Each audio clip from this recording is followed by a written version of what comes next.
I don't know if you all can believe this number I'm about to give you, but this is actually week 11 for President Joe Biden, despite everything that we've already been through.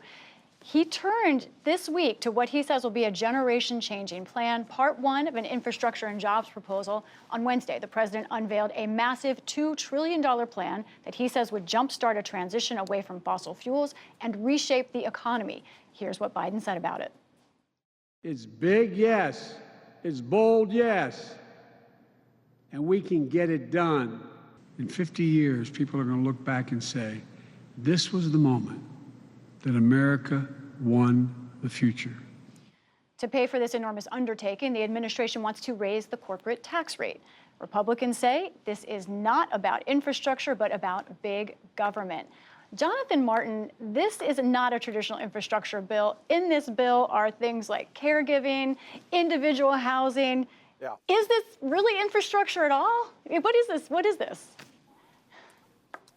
I think this is Joe Biden seeing he's potentially going to have two bites at the apple legislatively this year, and this is number two. It could be the second and last bite, Lisa, so he wants to get a lot in there beyond just fixing some roads and bridges. Look, I think Biden realized pretty quickly that if he was going to negotiate extensively with Republicans and try to craft bipartisan bills, it was going to slow down and sort of lessen the scope of what he wanted to do. And he made a choice that he was going to largely go it alone on the stimulus and now this infrastructure plus bill, we can call it. And by doing that, he obviously can spend a lot more money and he can sort of, I think, create potentially a bigger legacy. The politics, I think, of it are to be determined, obviously. But in doing so, he's not going to get much support across the aisle. He's going to have to use that special procedural motion called reconciliation so that he can pass these measures with a bare Senate majority. But look, I think Biden wants to go big. He's playing for history. He sees an opportunity in his first year when he has the most capital to do some sort of legacy-defining things and really change the country at a structural level. And I think he's choosing that over bipartisanship and a slower, more modest agenda. Ayesha, what about this idea that Jonathan Martin raises, that the president essentially is saying, take it or leave it to Republicans? This is a guy who campaigned on unifying, I can negotiate, but Republicans say, we're just getting barely token briefings, this is partisanship. Has the president just decided essentially, I'm going to go for what I want and I'm not going to worry about bipartisanship? Well, what they're doing is they're trying to redefine bipartisanship. So they're saying that the White House is arguing that this is bipartisan, that this is popular in the country, that even this, that these sorts of bills will be popular with Republicans in the country. So their argument is that they are being bipartisan by going and unifying with popular policies out in the country, even if people in Congress don't agree with that.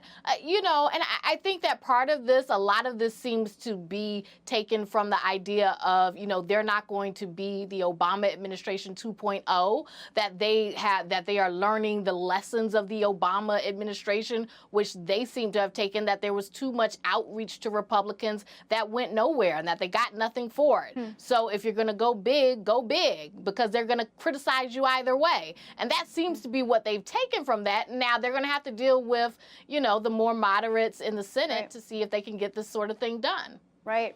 Anna, and then to you, Wesley, I want to ask you both the same question here. How much are the politics of 2022 involved here? The idea that Democrats may not keep the majority that they have in just 2 years. Anna, then Wes.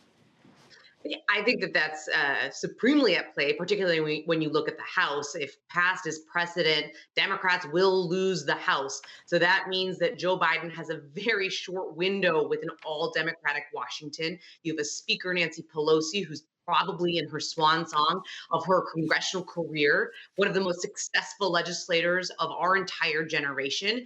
And I think Joe Biden is putting this on Nancy Pelosi to say, you can get it. If anybody can get it done, she can get it done.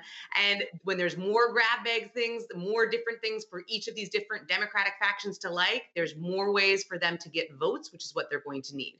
Wes. Of course. No, I would co-sign that completely. And I would add, we talk a lot about Biden and legacy, and that legacy is not just long-term, it's also short-term. right, that you do have midterms coming up. And what it's going to be one of the strongest arguments to elect Democrats again? Well, that money we put back in your pocket for stimulus, the fact that the bridge near your house has been rebuilt.